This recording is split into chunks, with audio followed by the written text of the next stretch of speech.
We're going to be touching on quite a few topics, from startups to businesses that have been in business for years.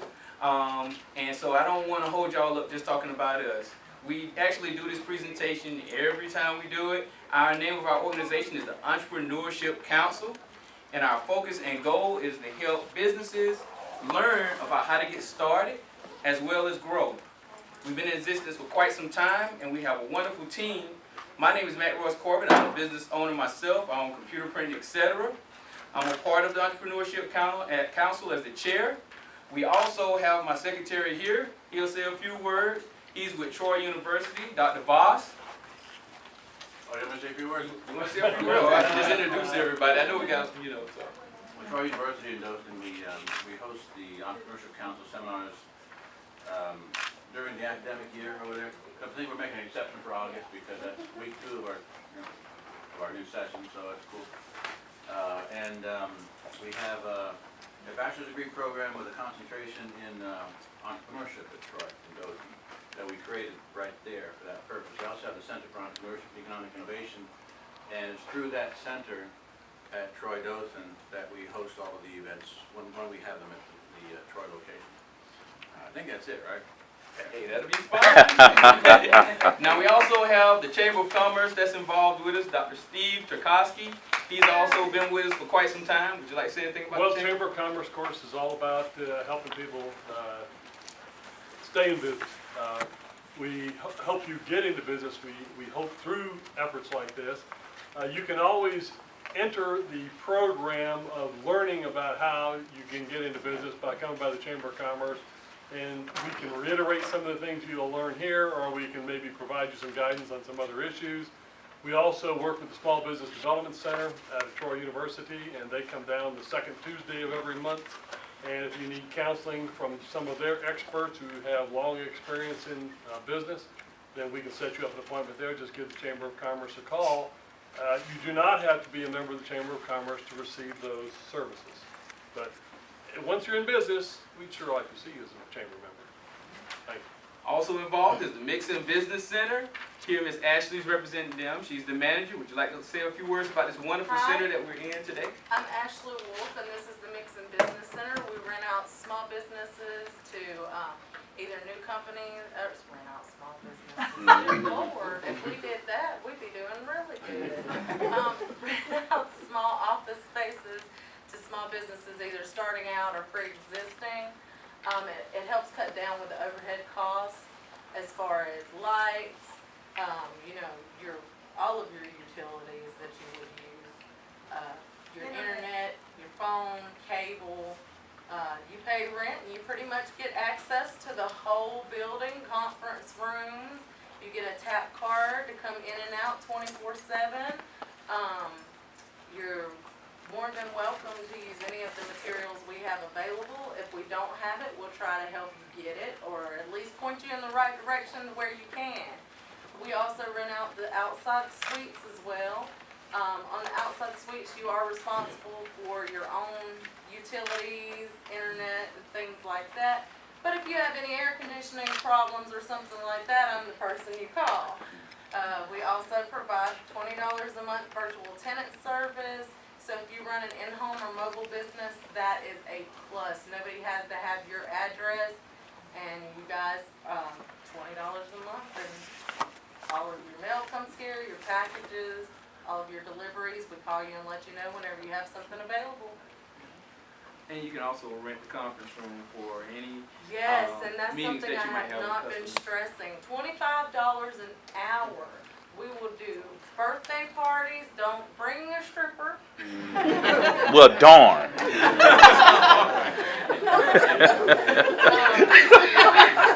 I was just asking for somebody else, not me. Little bridal showers, but that was one of the stipulations.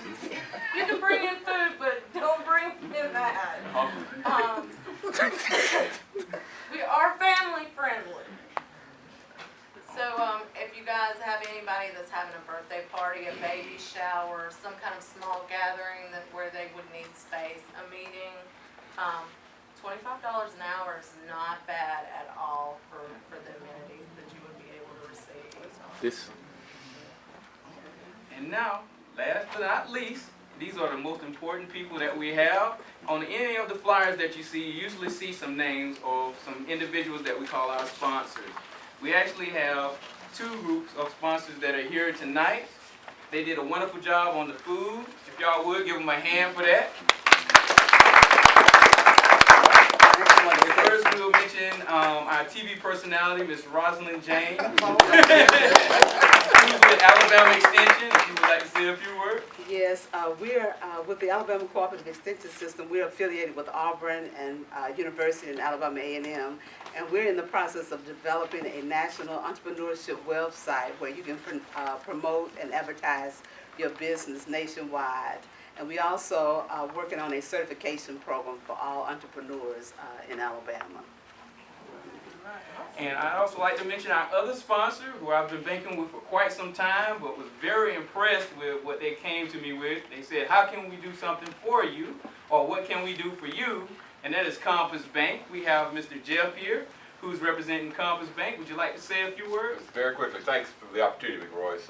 We've been involved, I guess, now for about 8 months now with the Entrepreneurship Council. Completely believe in it. One thing you'll find with even though we're a large bank, we act like a community bank. We have local leadership, we have local bankers here, and we have a sincere focus on small business. That's one of our driving philosophies, is how do we help businesses get started, how do we help businesses stay in business, how do we get the capital that they need to get to sustain their business. So I think you'll find we have a sincere focus.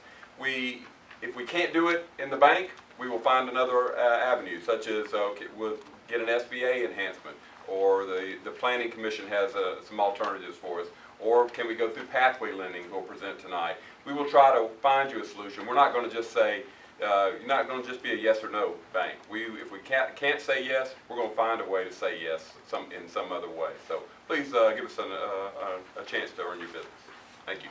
Amen. And that's our wonderful team. If y'all would give them a hand. Thank y'all. Give them a hand. Thank you. I'm delighted to be here. I've been here now, I think I told Steve I've been here for several years, 5 or 6 years, and I'm delighted to be part of this effort here in Dothan. Now, you're going to hear from a cadre of speakers tonight that will expose you to the most sophisticated, the environment with the greatest depth of financing available for small business in the world. It's not just banks, and you're going to hear about options for you as small business lenders.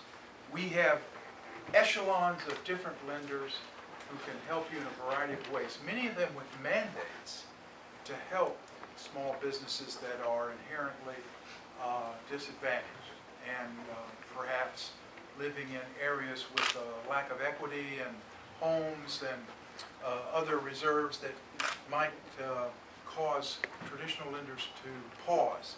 So you're going to hear about all of that option available for small business. But you must realize and be confident in the fact that America is the most dynamic small business environment anywhere in the world. Now you're going to see all kinds of rating schemes that suggest other countries are, but they're not.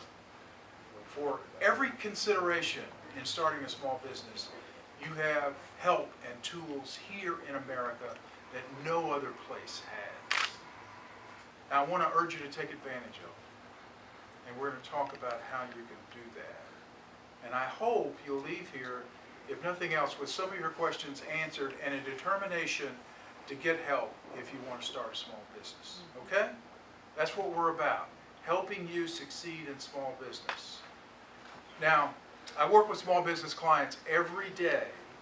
Many of them are veterans who are eager to take advantage of resources. Many of them are disadvantaged owners who struggle with getting financing. And I'm going to focus my remarks on some of that. Now, before I get into depth on what I'm going to say, which will be sort of a summary overview, I want you to realize what you have been given already. 2 things. One is this guidebook. It's actually the 2016 version. The new book is due out soon. You'll see that it has inside of it several chapters The chapter that begins on page 13 describes the counseling services that we offer throughout the state of Alabama.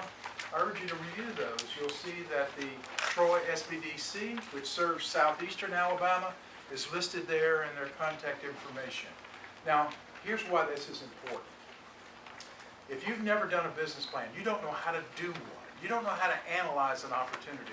You don't know how to find financing. You don't know how to do simple QuickBooks, for example, in terms of keeping track of your expenses and revenues. Critical element in terms of your break-even point. If you don't know how to do any of that, these are free coaches. They'll take you by the hand, they'll put their arm around you, and they will help you understand the process. They want to help you. They realize that you're among the few and the proud, and that is the risk takers of our society. We want to move Alabama from a society of entitlement to a society of entrepreneurship. And you're part of that wave. So I want you to realize that your opportunities are boundless. It's a matter of putting together the resources and using these tools here locally. The counseling function is one of those tools. Now, if you'll turn to the next chapter, actually on page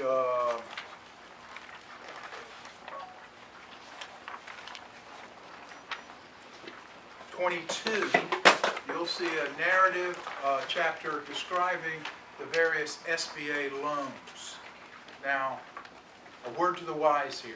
SBA gets involved in a minority of loans to small business in Alabama, even though they've totaled over the last 9 years some $1.5 billion worth of loans. We get involved where there is risk that the bank, who is our partner, does not want to shelter or take on themselves. They want federal guarantees to help them. Our guarantee ranges from 50% up to 90%, depending on the loan program. At the end of this chapter, you'll see a matrix of the various loan programs that are offered. You may want to keep that at hand and look at it beginning on page 36 and 37, and that'll show you the varieties of loans that we offer and some of the key elements of each of those loan programs. Our mainstay is called the 7A loan program, the vast majority of our loans. The 7A loan program is a program that can range from the smallest amount up to $5 million if you qualify. 5 C's. C as in Charlie. Okay? And those C's are character. Who are you? What's your background? It's mainly determined by your credit score. Okay? So if you don't have your credit score in order and you can tap into resources to find out what your credit score is, I would urge you to do that. Take the time before you start asking for money to make sure your credit score is as good as it can be, because it's a key element in consideration of your eligibility for a loan, okay? Secondly, they're going to look at conditions. What does that mean? That means, what's the marketplace like? What's going on with competition in your business area of involvement? What kind of product or service are you going to offer? And here's a key question. What is your competitive advantage? If you're going to simply be a mom and pop selling product or service, is your advantage that you're going to be lower cost than the other vendors? Is your advantage that you're going to work harder? Is it the advantage that your location is better than your competition? All of those questions will be analyzed. You need to know the answer.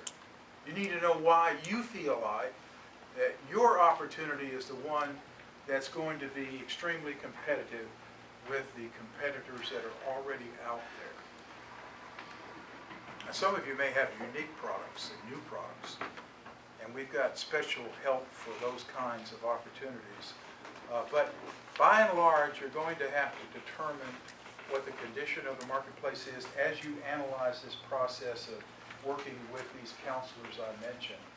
Their goal is to lead you to a development of a business proposal or a business plan. That business plan gives you the chance to analyze whether what you want to do makes economic sense.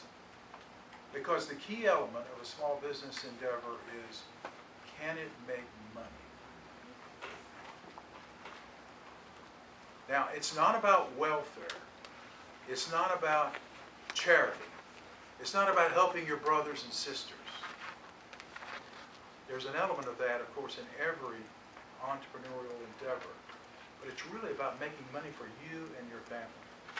And so you want to take the time to analyze that with the help of these counselors. Now, another element of this 5 C's, this underwriting process, is this idea of collateral. Most, if not all, small business loans are collateralized. And this is the weakness of many minority applicants, because they lack some of the resources, like a big, expensive home with a lot of equity in it that some borrowers have. You may not have that. And so you need to realize that there is this issue of collateral. And frequently, SBA's guarantees come into play where the collateral is missing or short. Here's another element. Banks are so conservative that they want enough collateral to cover not just 1-to-1 for what you borrow, but 1 1/4 or 1 1/3 times what you borrow. And they're mandated to be that conservative. So banks are very conservative in this whole issue of analyzing another important C element, and that is capacity.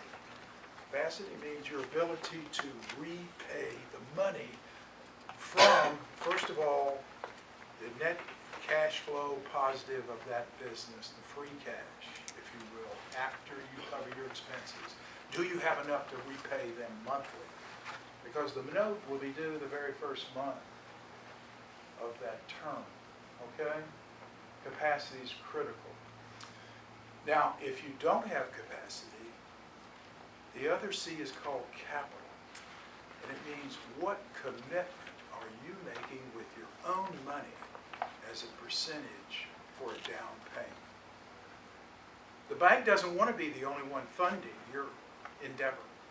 They want you to show that you're committed to it just as much as they are.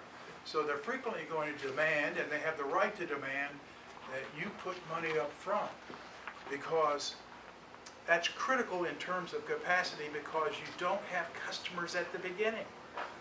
They only grow over time. So in the beginning you have expenses here, but your revenue's down here. Eventually it'll cross, and that'll be the break-even point. But at the beginning, you must have revenue to fall back on, dollars that you can use to get through the early period. That's the commitment that the banker's looking for. Okay, so those are the 5 C's: character, conditions, capacity, collateral, and capital. So the underwriting process is something you need to be aware of, know how it works, and be prepared to deal with it. Now, I want to go on, because there's a lot of talk here yet to be done about some of what we do. Now, our 7A loan program, again, can go up to $5 million. There are various iterations of it. You'll see that in the chapter on capital, and I want you to be aware of that. I want you to also be aware that I've given you our latest online text of our online webinar training for small business called Financing Options for Small Business. This is a really great course for you to take. It's found at sba.gov. And if you don't have this, there is a short booklet version of it that is sort of a fold-out booklet. It's the same thing. That's right. It's the same thing as this. And I want you to take this with you and read through it, and you'll understand a great deal more than you do right now about the whole process of getting your affairs in order and understanding the lending process for you. Now, the 7A program is our mainstay. About 90% of our loans are done under the 7A guise. We have other loan programs. We have a loan program called the 504, which is long-term fixed-rate financing for land, building, or heavy equipment, where we have actually nonprofit partners that have money to lend in a specialized way to make available that type of capital financing. And you're going to hear from Bo Strong, from the Southern Development Council in just a few minutes about that program in particular. There is a section in this capital chapter here in this guidebook that talks about the 504. The narrative, you'll also see it in that outline of that document I gave you. Now, we have other sources of helping small business. We do a surety bond program. If you're a contractor and you're trying to bid on a job and you can't qualify for the surety bonding, then we will do a guarantee to help you do that. We have a program called SBIR/STTR, and I won't go into what that means, but it's a program designed to award grant money from 8 other federal agencies to new entrepreneurs who have extraordinary products and services. These are usually technology-related products or pharmaceuticals and things of that nature. So if you're in that category, I want you to realize that you can compete for grants from other agencies. Now, SBA doesn't have its own grants for for-profit small businesses. We do have grants to our partners like the CDCs and others, including the counseling agencies, but no grants for individual entrepreneurs seeking funding for their startup. Now, we have other partnerships, and they're iterated usually in this. We have a whole network of those CDCs I referred to, the Certified Development Corporations that serve the 504 market, but we also have micro-lenders. And why do we have those? Those micro-lenders are given money to make loans to people who cannot qualify for a bank loan. They go through those 5 C's and they don't measure up for one reason or another. The micro-lenders are supposed to stand up and help those people with smaller loans. Those loans can range from usually, I've seen a lot of them that are just $500 to help a guy, an E6 leaving the Army at Fort Rucker. He needs a lawnmower and a weed whacker, and that's how he got his start, from microloans. So some of you may be interested in that kind of thing. Microloans are available. We can put you in touch with those nonprofit lenders that are established by SBA. Some of them are even what are called CDFI lenders. You're going to hear about that from Brian in just a few minutes. They even have a greater mandate to help disadvantaged borrowers. So, as I mentioned, you've got a wide range of entities that can help you with borrowed capital. And I want you to tap into those and ask me if I can help you in terms of how to find those people. You'll find out who I am on page 10 of this magazine. My name and address are on the left column in the gray area, so I would urge you to call me if I can be of assistance. I also have some business cards that I will leave out in the back here. Now, the chapter on page 39 is a special chapter on contracting. I won't get into that, but here's what we do as a small business administration. We train small business people who want to sell to the federal government. And you ask, well, how can I compete with Boeing and aircrafts of the world and all the big construction companies and all of that for federal contracts? Here's the reason you could compete. Because every federal contracting officer for every agency has to award contracts, 23% of them to small business. That's a mandate. He has to meet that every year. And of that 23%, he has to have certain set-asides for disadvantaged groups, like HubZone and 8A and service-disabled veteran-owned small business and women-owned small business and small disadvantaged business. Those 5 categories are set-asides where every federal contract officer has to have those small businesses identified and be part of the awards. Now here's another element that most people don't consider. Of the 77% that are won by medium and large businesses rather than the 23 I referred to, those 77% award winners, the medium and large businesses, have to spend 23% of their awards with small business. So you've got a double protection as a small business owner to get involved in government contracting. Now, there are all kinds of elements involved in that. You'll find out as you investigate that you've got to get registered on the SAM.gov site. You've also got to be aware of what's called the GSA scheduling, which is a means of you being able to sell mundane, ordinary products and compete in a much smaller environment than with the total environment of small businesses that sell to the federal government. But the resources from SBA are there to help coach you into doing that. Now, I've covered an awful lot.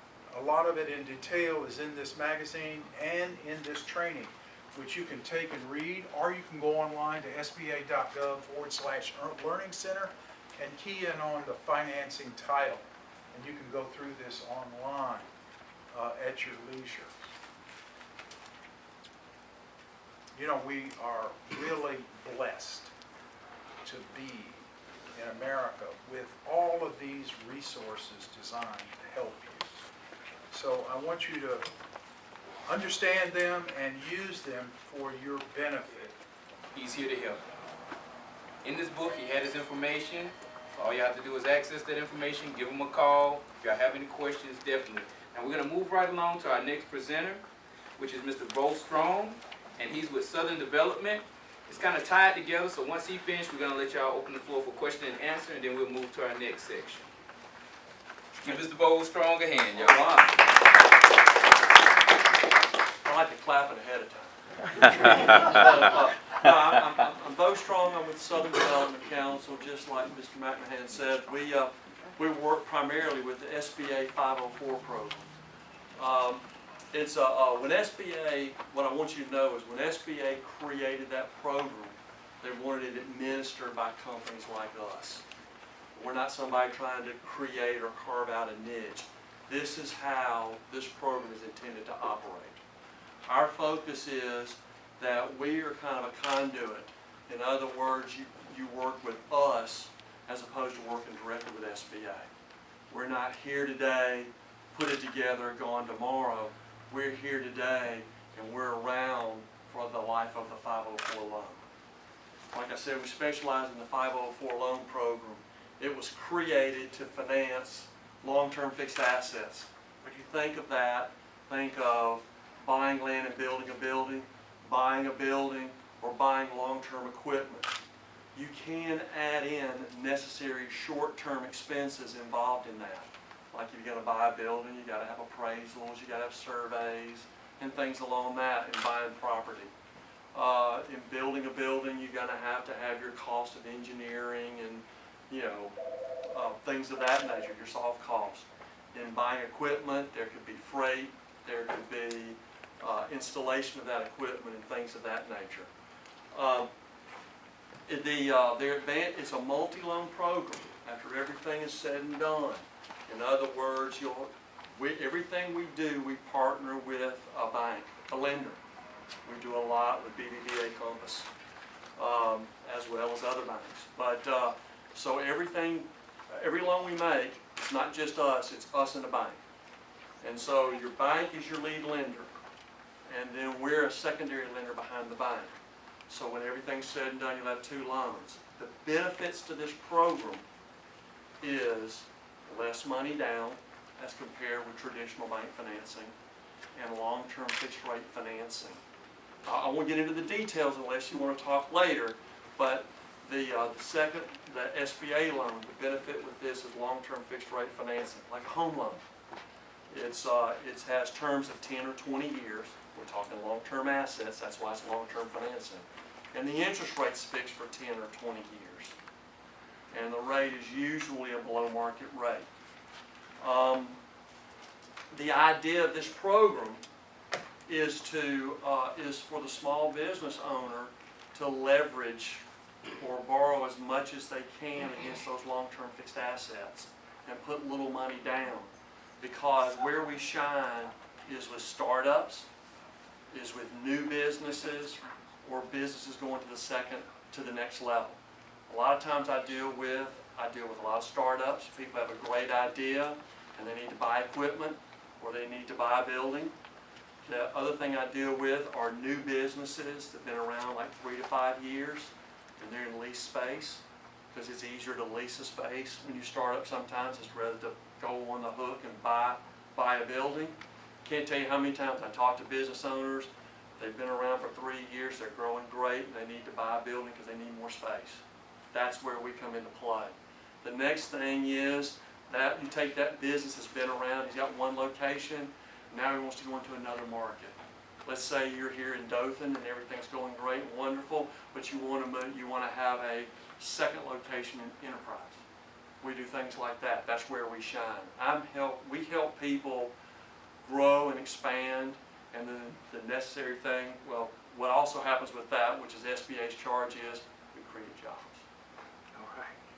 The idea is that with a lot of government programs, it's up to you yourself to wade through the paperwork, to fill it out, to apply for it. With the 504 program, that's what we're here for. We work with you, we take you through the approval process. After the loan is approved, we take you through the closing. Like I say, I'm not here today, gone tomorrow. I'm here today and we service that loan for SBA for the life of the loan. So I'm here today, I'm around for 10 or 20 years.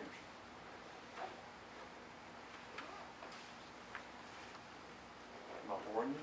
Okay, y'all are all sitting there and I'm like, oh my God, I'm putting to sleep.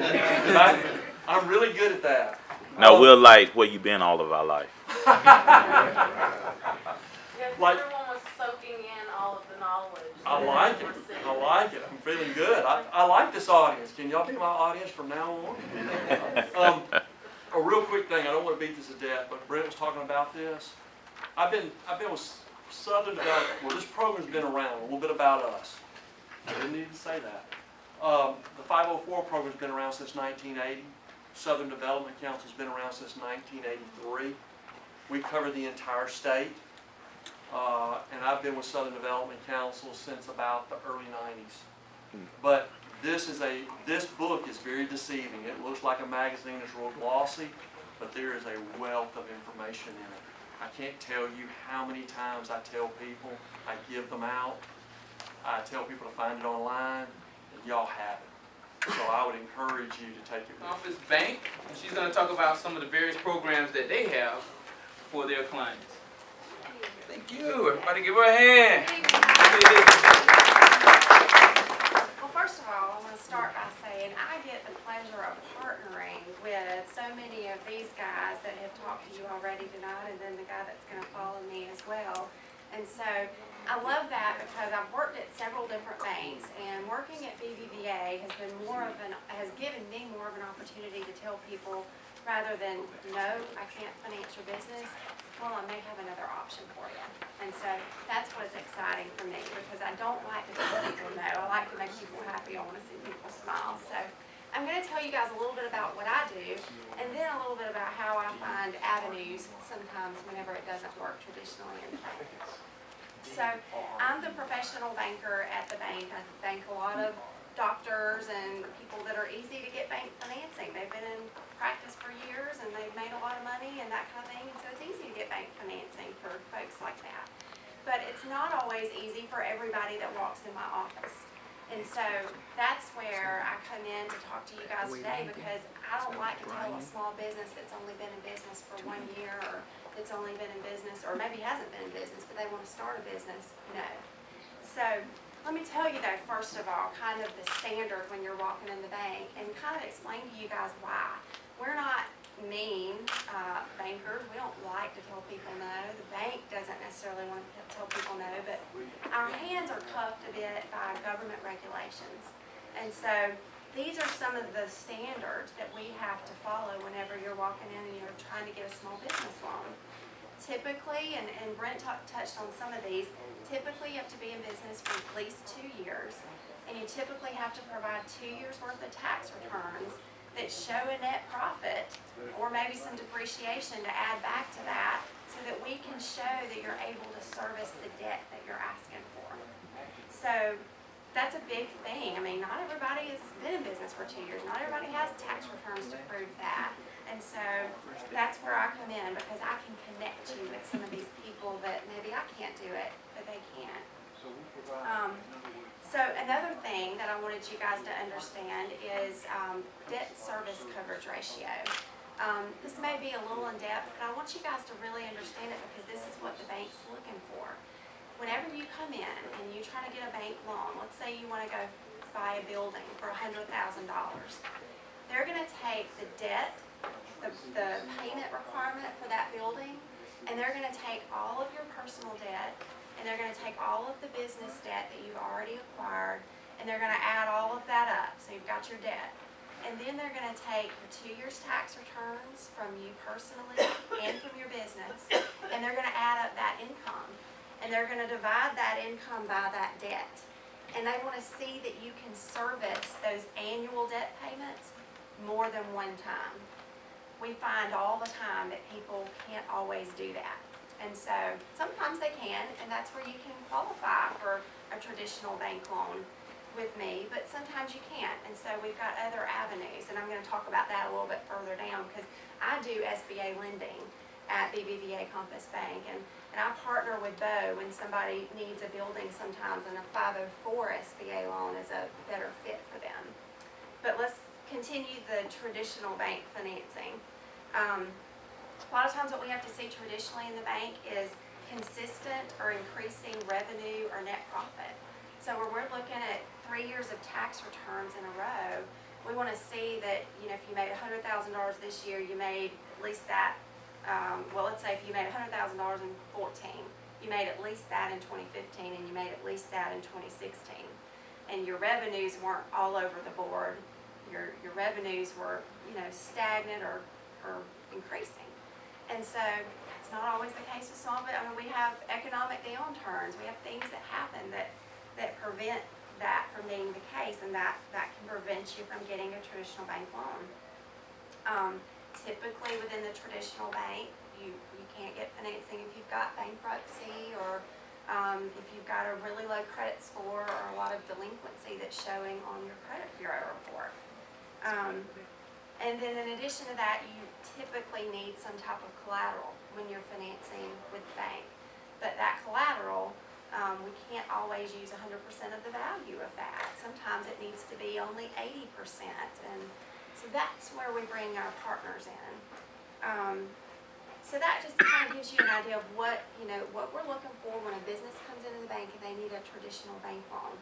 And those things, most of those things, that 1.2 time debt service ratio that I was telling you, we divide your income by your debt, that's a government regulation. We have to be able to prove that we underwrote that and you could pay that before we approve the loan. So that's where our hands get a bit tied sometimes.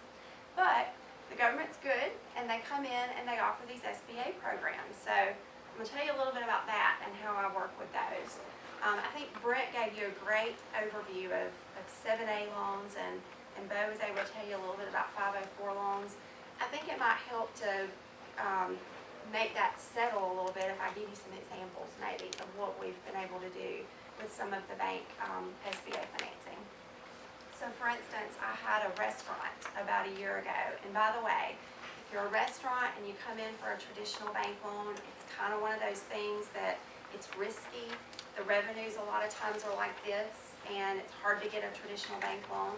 So when I met with this guy at first, I automatically thought, okay, I think this might be an SBA deal, but let's look into it and see. So we checked on traditional bank financing, and let me tell you first of all what he wanted to do. He was coming into Dothan. He owned a restaurant already in Enterprise, and he wanted to come into Dothan and purchase a building, not purchase a building, start a new restaurant in Dothan and lease that building. But he needed like $100,000 to make leasehold improvements, to repave the parking lot, put a new roof on the building because the owner wasn't going to do that. So he decided he wanted to get a bank loan for that. And I thought, that's one of those things that's tough. So what we did was an SBA Express loan. So we were able to give him 90% financing for what he was asking for. So I don't remember the loan amount, but let's say it was $100,000. We were able to loan him $90,000, and he was able to come in with $10,000, and we gave him the money essentially unsecured because you can't really finance the paint that you put on the wall, and you can't really finance maybe a new light fixture or booths and that kind of thing. It's hard to put a lien on those kind of things. You can't, you know, there's not a title like a car title to those things. So we essentially did that unsecured. And so that was a wonderful way that we were able to help that business owner. Another example of a way we've been able to help people is through the 7A program, like Brent was talking about. So I had a customer a little while back that was looking to purchase a building, and we were able to do a 90% loan on that, and they came in with 10%. And so we were able to help them in that way. Another deal was a business acquisition. So this was a company that was looking to finance another company, buying the entire company. And so that gets a little hairy with the traditional bank, because a lot of that is the customers and the name, and again, you don't have a title for that. You don't have really something you put a lien on. So in that situation, we were able to use SBA, and we were able to use a 7A loan on that.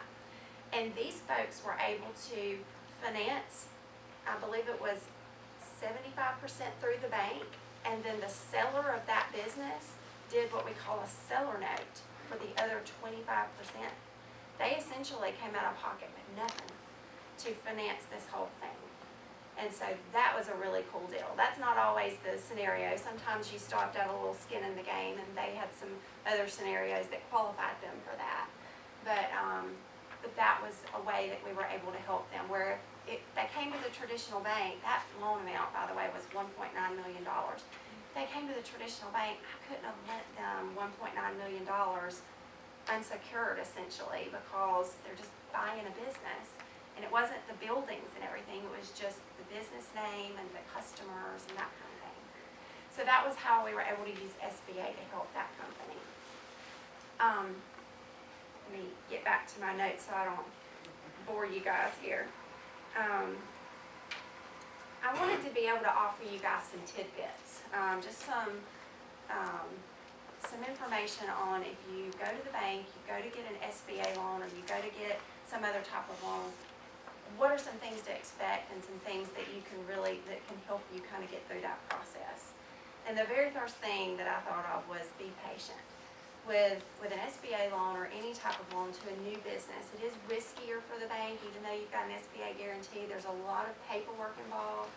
But if you can be patient, you can get through that. You've got a good banker, one that'll help you get through that paperwork, then it will be worth your while. So that's number one, be patient. Be very organized. That's a huge thing. One huge one is we love to see industry experience. So let's say you're here tonight and you are just thinking, well, I want to start a business, and so I came to just kind of learn maybe what I want to do, but I don't really know what I want to do yet. You know, if you find your niche, if you can somehow get into that industry first and work there maybe a couple years, you know, maybe it's a manufacturing company. You get there, you work there a couple years, and then you determine that you want to go off and do something like that yourself, then that is a wonderful background, and the bank loves to see that kind of background, that you have that experience, you know that industry, you're not just someone that, you know, just got out of high school or maybe college and saying, okay, I want to start a restaurant. Those are scary things to the bank, but when you've really thought it through and you've got that experience, that's what the bank and the SBA like to see. I've got here, work closely with your financial advisor, your CPA, maybe it's Troy University who's helping you with a business plan or projections. Work closely with those people, understand those numbers. Those are huge, huge things that will help you when you go to the bank for financing.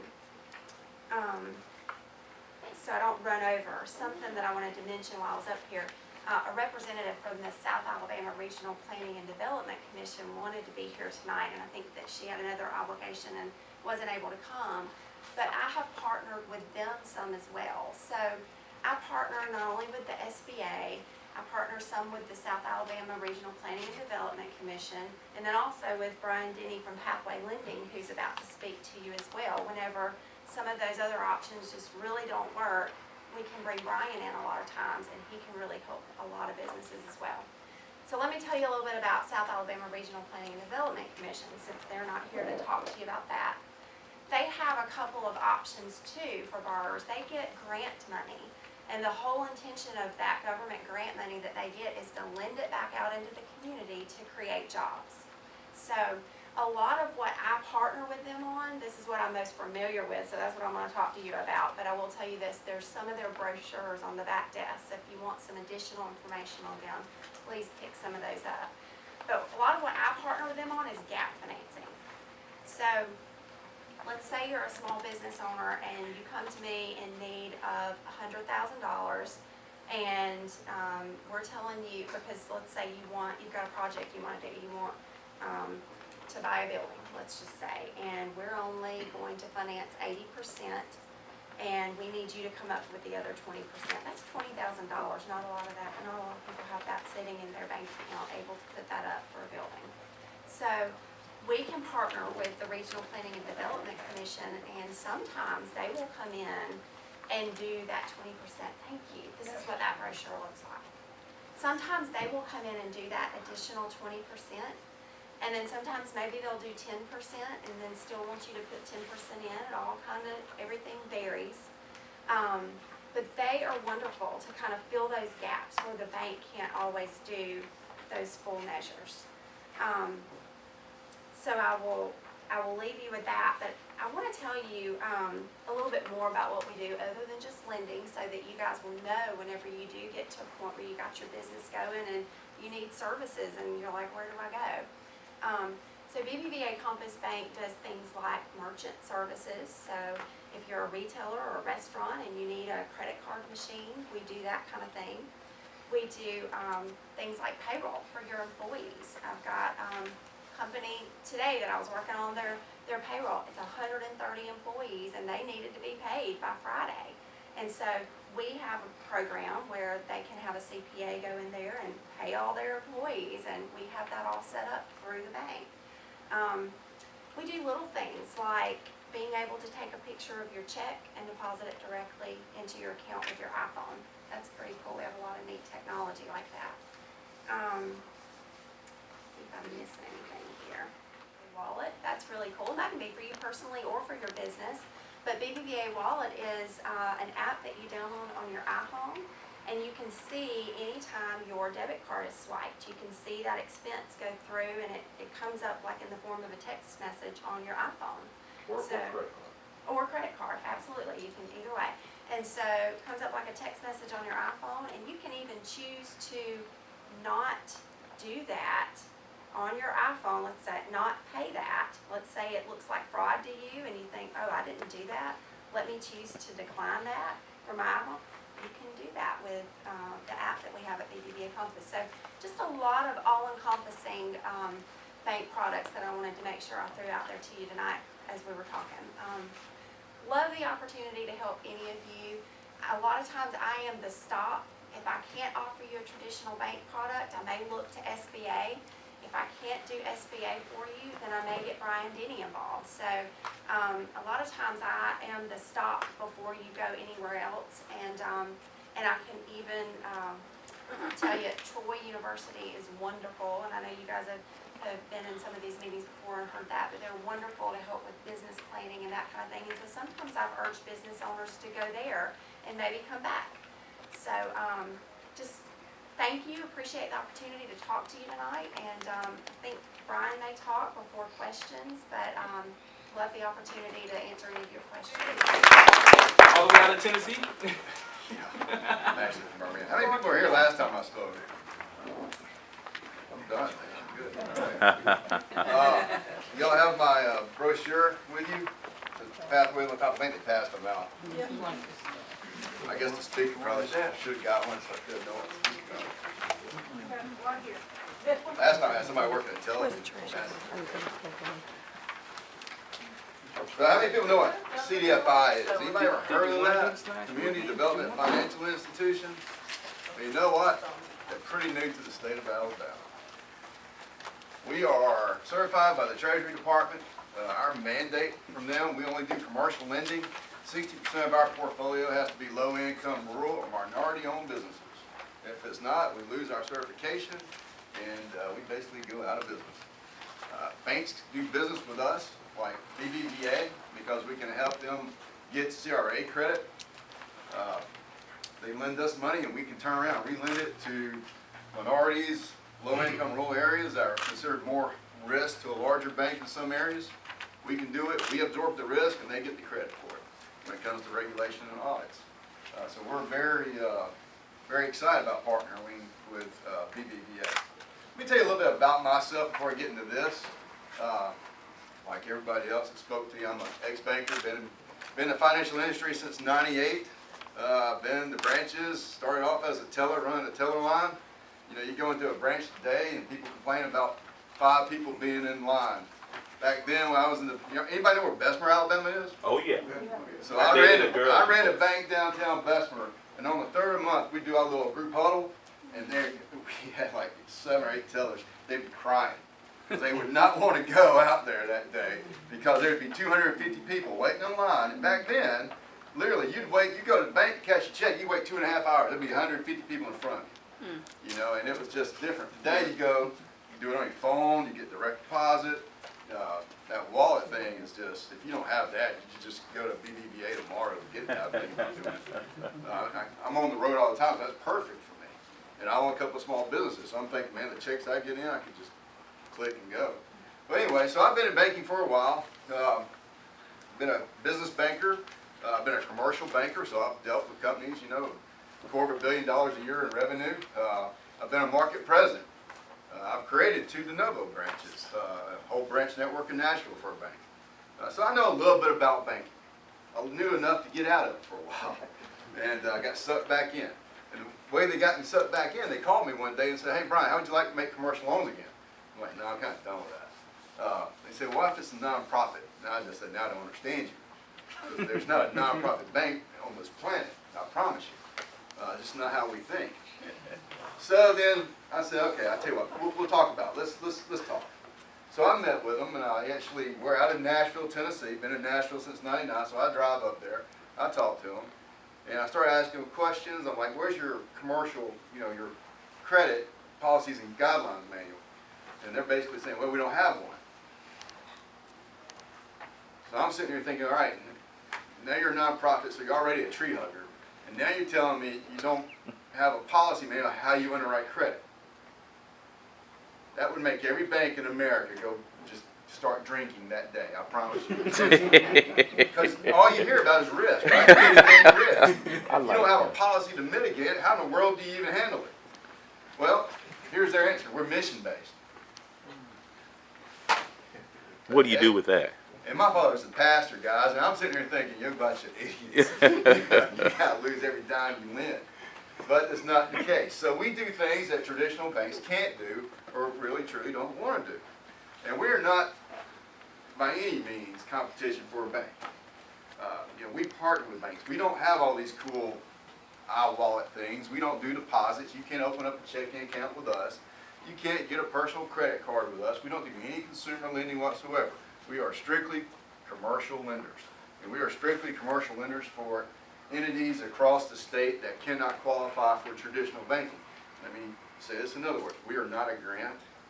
We are not a charity. You still have to qualify with us as well. So back, y'all probably told this to you, most of you already. Back in 2008, ADECA, which is the Alabama Department of Economics and Community Affairs, you heard that mentioned tonight earlier, started looking around at other states, and they were looking at places like Nashville, Charlotte, Winston-Salem, Atlanta. All those places started hopping again pretty quick because in 2007, November-ish, we had the real estate bubble. And the economy across the nation just came to a halt. Now Alabama started thinking, well, what can we do differently to get caught up with these guys? Well, in 2010, ADECA did a feasibility study. What they found was one of the cogs that we were missing was that we didn't have a substantial CDFI, Community Development Financial Institution, a nonprofit lender, that could go from Main Street to the industrial park. We had 3 about $4 million portfolio combined. Not enough to do much. They weren't really doing a lot of lending. So they started thinking, okay, either we need to do it ourselves as the state or find someone else who can do it. Problem is, if you want to lend $25 million to somebody, what has to come first? You got to have $25 million. Guess what? The state of Alabama's broke, guys. You know, they didn't have $25 million to lend anybody, much less go hire an entire team to manage that entire process. So, you know, being the smart people that they were, they said, hey, you know what, we need to find somebody else who has the capacity to do this for us. So they started looking at other CDFIs, and they ultimately went with Pathway, the company I'm with today. And the reason they chose Pathway was several reasons. We're the 15th largest in the nation. We're the only CDFI sponsored by a bankers association. That's the Tennessee Bankers Association. Matter of fact, they gave us their old building when they moved up into fancier stuff. So in Nashville, we're at 201 Venture Circle in Nashville. But we are ran by a bunch of ex-commercial bankers and also federal regulators. So we ran like some of you may not remember this, but community banking back in the 80s, when you had the little small loan community, you could actually go in and, you know, character mint stuff. We ran a lot more like that time period in banking than today, where you really are going to be, your life is going to be put on a spreadsheet, literally, in today's world. But that's kind of how we partner and how we do. I covered that up. That's my competitor. Oh, no. Yeah, if you got this catalog, you go ahead and put this side up. My competitor's on the back. Seriously. So, you know, we run a little bit more like a community bank from the 1980s, but we partner with big banks and community banks. So say, how many people here own a business? All right, good. So say you walk into your bank, and you should always start with your bank. You should always start with Compass Bank. That's a great place to start. You go look at borrowed money. They didn't ask for that. So you should always go to Compass Bank, ask to borrow money. Now what happens when they say no? You know, and it might happen. Sometimes that happens. Why could that happen? Well, you could be a startup. You could be in business less than 2 years. Maybe your cash flow is kind of tight. You know, what's the number one way people get into business these days? They either get it from somebody else they know, or you know all of you. I wish. You get a bunch of things in the mail, right? Take you a credit card. That's what people think is their only option. They open up that envelope, they go down, they run that sucker, and next thing you know, they got $20,000 in credit card debt. You know, and then they're in trouble because they're paying 29% interest. Then they go to the bank, and all of a sudden, you know what? You can't convert that to business debt. It's a little more difficult than what people think. A lot of people think, well, I'll just start this way because this is how I have to start. They should come see us first because there's a lot more we can do for you. So ADECA, back in 2010, said we need a CDFI that can come. So finally, in 2017, about 7 years later, we agreed to come. So now we're here. So we're going across the state telling our message. So we're about $130 million in assets. And I'm going to keep off this because I'm just going to talk. So we start off at $10,000. So we heard today about microloans, right? So our mandate with ADECA, the Alabama Department of Economic and Community Affairs, is to help to retain and create jobs. So before, they didn't have anybody or a company, a CDFI, that could go from Main Street to the industrial park. Basically, I think the biggest limit back then was maybe about 150,000. Well, that's fine for a Main Street, small mom and pops, but if you have a company in the industrial park that might have 200 employees, they might need 1.5 million on the plant, but they may not be traditionally bankable again. Well, that's where we could come in and help them. So that's the reason the state of Alabama recognized we had a hole. How many people, well, you're all from probably familiar with Alabama back in the 90s, but remember when textiles used to run Alabama? And you could go out and you could find a town with about 3,500 people in it, and they'd have a textile plant in there. What happened after NAFTA? That thing went away, right? What happened to that community? It dried up, right? We see that all across the state. So one of our mandates is to try to stop that.